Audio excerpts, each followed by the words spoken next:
Mixing tutorials are all over YouTube, and while they can be incredibly helpful, there are some harsh truths we need to address. So let's get straight into it.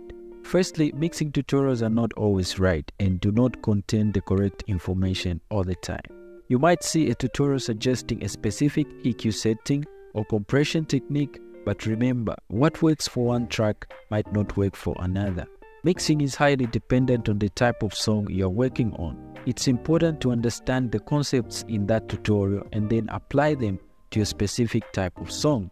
Every genre, every song, and every instrument can require different mixing approaches.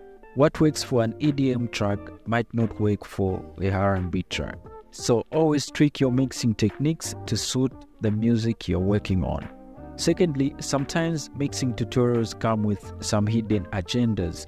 Some tutorials are sponsored by software and hardware companies, which can lead to biased advice by certain content creators. So always question the recommendations and do your research. Thirdly, skill development takes time. You won't become a mixing master overnight. It takes years of practice, experimentation, and learning from your mistakes. So use tutorials as a guide, but don't rely on them blindly. Trust your ears, keep practicing, and develop your unique style.